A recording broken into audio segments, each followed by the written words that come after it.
God's Word. Today, September 18th, 2024. We are in the book of Nehemiah.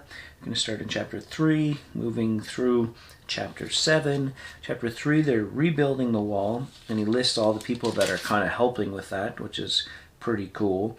And guess what? As soon as you start something for the Lord, the enemy's not going to go, oh, lost another one. No. Chapter 4 happens. What is that?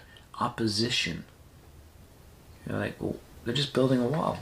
Well, the enemies of Israel understood that the wall provided protection. It provided an opportunity for commerce, an opportunity for prosperity. And so there's going to be opposition right away. And there's mocking. And how does Nehemiah handle all this? Verse 6. So we built the wall. And the wall was joined together to half its height, for the people had a mind to work. They were ready to do it, right? They got to that place in that time where we got to move forward and we got to work to rebuild the wall. And so enemies keep coming. They plot it together. Verse 9, and we prayed to our God and set a guard as a protection against them day and night. We prayed, asking God to do what only God can do, and then we set a guard. We did what we can do. That's a good pattern to follow for so many things of life. Sometimes we want God just to do it all. Like just fix it, make it better. Kind of like a kid who skins their knee and wants, the Band-Aid put on. And maybe they barely even scratch the surface of the skin, but the Band-Aid's going to make it all better. And that's kind of how we approach God sometimes. We want Him to just kiss it and make it better. And He's allowed it to do what?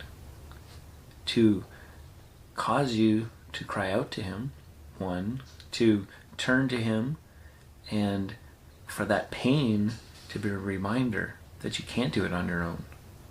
Right? But we want to get out of those kind of situations, and God sometimes is waiting to meet us in those situations. And so they're going to keep going even though the enemies were continuing to come up against them. And as we get into chapter 6, they come back again. In chapter 7 is the return of the exiles. All that to give us what? Well, you don't stop doing what God's called you to do. That's what we see. Go to chapter 6, verse 15. So the wall was finished on the 25th day. When all their enemies heard it, the nations around us were afraid and fell greatly in their own esteem, for they perceived that this work had been accomplished with the help of our God. Yes, it has. Right? When we can do all that we can do and know that there's still a gap, that God's going to intervene, God's going to provide the details, God's going to fill in the gaps, and we can just say, look what God has done. That's what we want. Right? Because if we could do it all without God, it's not faith, it's not part of Christianity anymore, it's just us doing it. But I think there's a great space and a great plan by praying, seeking, waiting, and then acting on what we know we're to do.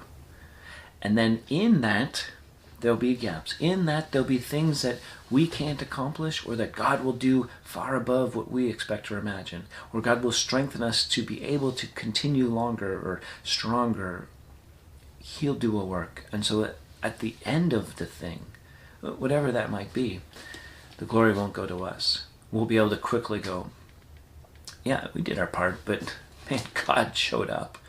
And God gets the glory. That's what we want to see as we live our lives for Him. Till next time, keep growing little by little.